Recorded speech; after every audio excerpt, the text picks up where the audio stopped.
హైందవ సమాజంలో ఉన్నటువంటి కొంతమంది మతోన్మాదులు మతాన్ని బుర్రకెక్కించుకుని మత సంబంధమైనటువంటి జ్ఞానం కొంచెం కూడా లేకుండా నోటికొచ్చినట్టుగా మాట్లాడే కొంతమంది కుహనా మేధావులు అంటారు కదా, వాళ్ళే సోషల్ మీడియాలోకి వచ్చి నోటికొచ్చినట్టుగా మాట్లాడతారు. చాలా గొప్ప ధర్మం అంటారు.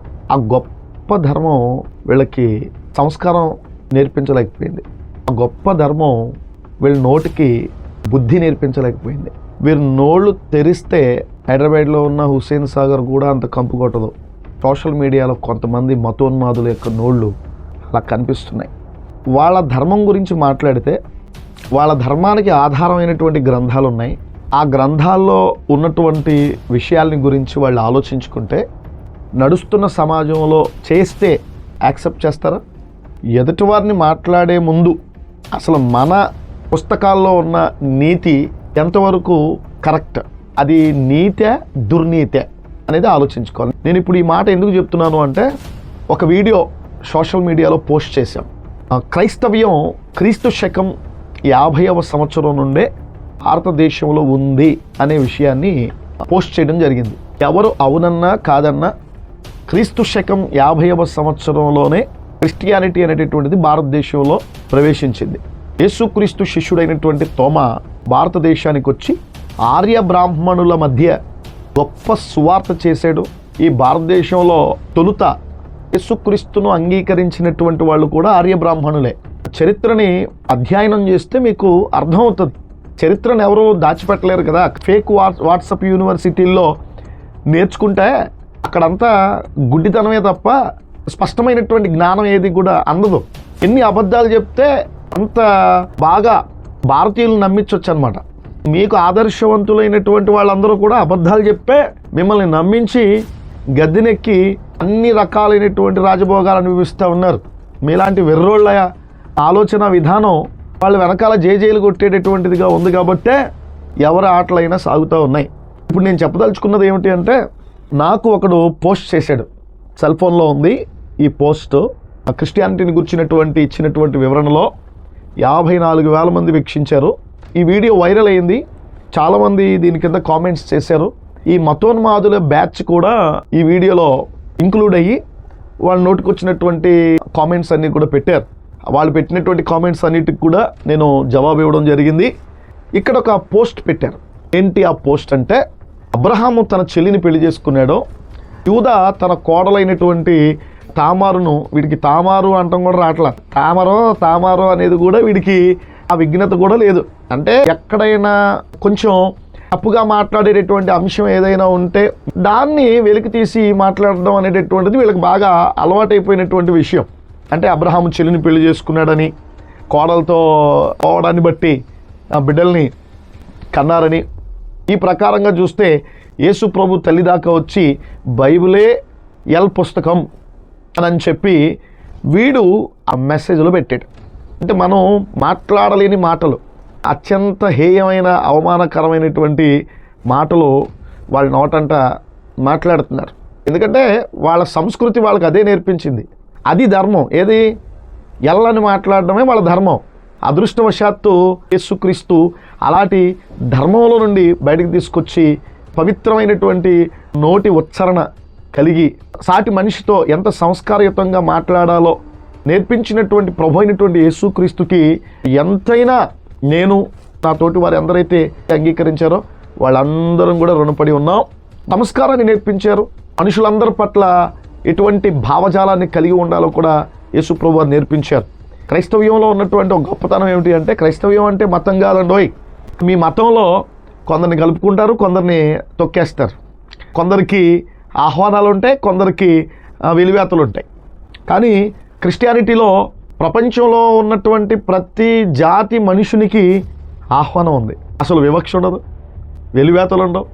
యేసుక్రీస్తు అందరికీ ప్రభువు అని చెప్పబడేటటువంటి మాటలోనే ఆ గొప్ప సమకూర్పు వర్ణనాతీతమైనటువంటిదిగా ఉందో అర్థమవుతుంది. అయితే ఈ కుహనా మేధావులు ఎవరైతే ఉన్నారో వీళ్ళకి అర్థం కాని విషయం ఏమిటి అంటే, రంగా అంట. అసలు ఇది చరిత్ర ఏంటి అని చెప్పేసి చూద్దామని చూస్తే ఇది ప్రైవేట్లో పెట్టుకున్నాడు పాపం. ఫ్రెండ్ రిక్వెస్ట్ పెడితే వీడి భావజాలానికి విరుద్ధమైనటువంటి వాడిని వీడు యాక్సెప్ట్ చేయడు. అందుకని వీడు ప్రైవేట్లో పెట్టుకున్నాడు. అరే బాబు రంగా, నీకు అంత దమ్మున్నవాడు అయితే ప్రైవేట్లో పెట్టుకోవడం ఎందుకు?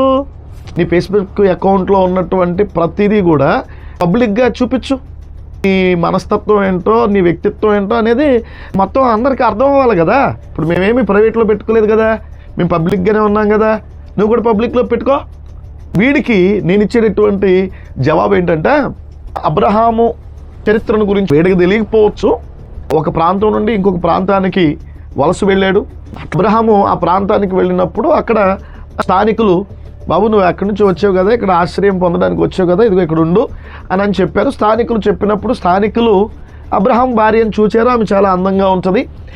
ఆ నోట ఈ నోట ఆమె అందగాడు అనేటటువంటి విషయం రాజు దాకా వెళ్ళినప్పుడు రాజుగారు కబురు పంపిస్తే, అబ్రహాము భార్యను బట్టి అబ్రహాముకి ప్రాణహాని ఉంటుందని గమనించినటువంటి అబ్రహాము ఈమె నా చెల్లెలు అని చెప్పి అబద్ధం ఆడడం జరిగింది. శారాయి అబ్రహాము యొక్క భార్య. అయితే ఆమెను చెల్లి అని ఎందుకు చెప్పాడు అంటే, ఆమెను బట్టి ఆ దేశ పాలకుని వలన తనకు ప్రాణహాని ఉంటుంది అనేటటువంటి విషయాన్ని గమనించి, భార్య అని చెబితే చంపేస్తారని చెప్పి భావించి అతడు నాకు చెల్లి అని చెప్పాడు. ఇది విషయం. అక్కడ వాస్తవం ఏంటనేటటువంటిది మీకు సంబంధం లేదు కదా.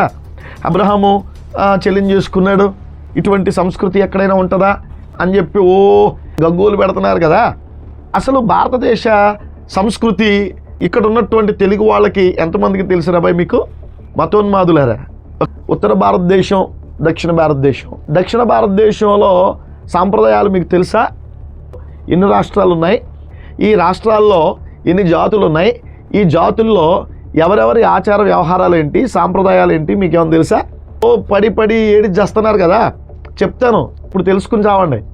దక్షిణ భారతదేశంలో తమిళనాడు ఉంది, ఆంధ్రప్రదేశ్, తెలంగాణ రాష్ట్రాలు ఉన్నాయి, అదేవిధంగా కర్ణాటక. అయితే మీకు కర్ణాటక సాంప్రదాయం మీకు తెలుసా? కేరళ సాంప్రదాయం మీకు తెలుసా? తెలియదు. అసలు మన రాష్ట్రంలో ఉన్న సాంప్రదాయమే మీకు తెలియదు. కేరళ రాష్ట్రంలో ఉన్న సాంప్రదాయం, తమిళనాడులో ఉన్న సాంప్రదాయం, కర్ణాటకలో ఉన్న సాంప్రదాయాల గురించి మీకు ఏం తెలుసు?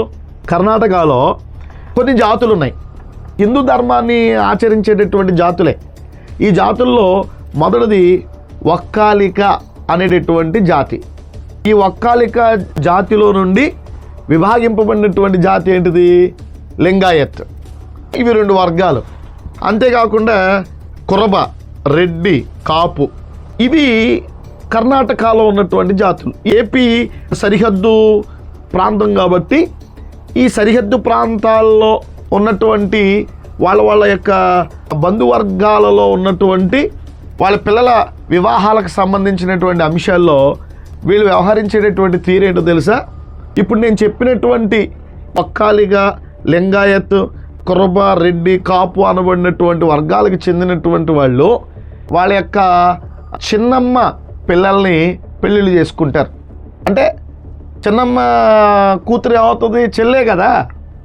ఈ ఆచారం ఎప్పటికీ కూడా సాంప్రదాయంగా భారతదేశంలో కొనసాగుతూనే ఉంది. రెండవది తమిళనాడు అంతా కూడా చాలా ఫేమస్ విగ్రహాలు ఉండేటటువంటి స్థలం. పైగా వాళ్ళ కల్చర్ కూడా చాలా డిఫరెంట్ కల్చర్ కదా.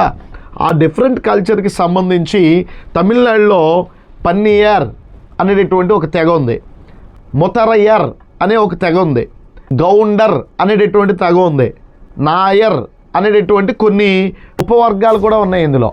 తర్వాత బ్రాహ్మణులు, అయ్యర్, అయ్యంగర్ అనేటటువంటి బ్రాహ్మణ ఉపకులాలు. వీళ్ళు చిన్నమ్మ కూతుర్ని పెళ్ళిళ్ళు చేసుకుంటారు. హలో, అర్థమైందా? అలాగే పెద్దమ్మ కొడుకును కూడా పెళ్లి చేసుకుంటారు. వీళ్ళకి ఆ ఆచారం ఉంది. భారతీయ సంస్కృతి అనేటటువంటిది ప్రాంతానికి ఒకలాగా ఉంది. అలాగే ప్రపంచవ్యాప్తంగా ఒక్కొక్క ప్రాంతానికి ఒక్కొక్క సంస్కృతి ఉంటుంది, సాంప్రదాయం ఉంటుంది, పద్ధతి ఉంటుంది. దీని గురించి నోటికొచ్చినట్టుగా మాట్లాడుకుంటారు ఎందుకు? మందు శుభ్రంగా కడుక్కోకుండా మన కంపు మన దగ్గర పెట్టుకుని అదిగో అక్కడ కంపు ఉందని చెప్పడంలో అసలు ఏమాత్రం కూడా సరైనటువంటి అంశం కానే కాదు. రెండవదిగా చూస్తే మన ఆంధ్ర తెలంగాణ రాష్ట్రాల్లో కూడా నేను చెప్పేటటువంటి ఈ సంస్కృతి ఉంది. ఇటువంటి దగ్గర చుట్టరికాన్ని చేసుకునేటటువంటి అవకాశం కొన్ని ప్రాంతాల్లో ఉన్నట్లుగా కూడా సర్వేలు చెబుతూ ఉన్నాయి. నేను చెప్పినటువంటి అంశాల ఆధారంగా స్టడీ చేయండి, తెలుసుకోండి. కర్ణాటక వెళ్ళో, తమిళనాడు వెళ్ళో తెలుసుకో. కాబట్టి టాపిక్ని డైవర్ట్ చేసేటటువంటి విధంగా మాట్లాడుకోవడం అనేటటువంటిది కరెక్ట్ కాదు. చరిత్ర అనేటటువంటిది చాలా ప్రాముఖ్యమైంది. అబ్రహాము జీవించినటువంటి కాలం క్రీస్తు పూర్వం 2000 సంవత్సరాలకు పైబడి ఉన్నటువంటి కాలం. 2000 సంవత్సరాలకు పైబడి ఉన్నటువంటి కాలానికి సంబంధించినటువంటి చరిత్ర, అప్పటి మానవ సంబంధాలు, నాగరికంగా వాళ్ళు అభివృద్ధి చెందినటువంటి విధానం, పరిస్థితులు ఇవన్నీ కూడా వాళ్ళ జీవన విధానం మీద ప్రభావం చూపిస్తూ ఉంటాయి. ఆ కాలాన్ని బట్టి చూస్తే ఎవరి కుటుంబ నేపథ్యానికి అనుగుణంగా వాళ్ళ జాతులు విస్తరించాలి. కాబట్టి జాతులు విస్తరించడానికి సంబంధించినటువంటి నిర్ణయాలు తీసుకున్నారో దానికి అనుగుణంగా జీవన శైలి ముందుకు కొనసాగించబడింది. బైబిల్ విధానాన్ని మీరు అర్థం చేసుకోకుండా మీరు నోటికొచ్చినట్టుగా మీరు మాట్లాడుతున్నారు. చెల్లిని పెళ్లి చేసుకో అని బైబిల్లో ఏం చెప్పబడలేదు. నేను ఒక లేఖన భాగాన్ని చదివి వినిపిస్తాను. దేవుని యొక్క వాక్యం ఏం చెప్పిందో మీరు ఒకసారి చూడండి, అర్థం చేసుకోండి. ధర్మశాస్త్రాన్ని దేవుడు ఇశ్రాయేలు ప్రజలకు ఇచ్చిన తర్వాత అప్పటి కాల పరిస్థితులు అన్నిటినీ నిశితంగా పరిశీలించినటువంటి దేవుడు తన ప్రజల జీవితాల్లో ఏది చేయాలో ఏది చేయకూడదో అనేటటువంటిది చాలా స్పష్టంగా తన గ్రంథమందు ప్రవక్త అయినటువంటి మోషే ద్వారా దేవుడు వ్రాయించాడు. ఒకటి బాగా గుర్తుపెట్టుకోండి, కొన్ని రాష్ట్రాలకు సంబంధించిన జాతుల్లో వారి సంస్కృతిని బట్టి, సాంప్రదాయాన్ని బట్టి చెల్లిని పెళ్లి చేసుకునేటటువంటి సందర్భం ఇప్పటికీ కూడా భారతదేశంలో ఉంది. కేవలం బైబిల్లో చెప్పబడినటువంటి మాటను మాత్రమే సూచించి బైబిల్ ఇలాంటి పుస్తకం అది ఇది అని మీరు చెప్తున్నారు కదా, నీ చెల్లిని పెళ్లి చేసుకోమని చెప్పి దేవుడు ఏం చెప్పలేదు. అప్పుడున్నటువంటి కాలాన్ని బట్టి, పరిస్థితుల్ని బట్టి, జనాభా సంఖ్య ఆధారితంగా ఆ కాలం మనస్సాక్షిని బట్టి కొనసాగించబడినటువంటి కాలంలో మనుషులు వారి అభివృద్ధికి అనుగుణమైనటువంటి నిర్ణయాలు తీసుకుంటూ ముందుకు వెళ్ళారు. అయితే మనస్సాక్షి కాలం నుండి ధర్మశాస్త్ర యుగానికి వచ్చేసరికి దేవుడు చేసినటువంటి కార్యం ఏంటి అంటే, లేవీ కాండము 18వ అధ్యాయము 9వ వచనము నుండి 18వ వచనం వరకు చూస్తే ఈ విధంగా కనబడుతూ ఉంటుంది.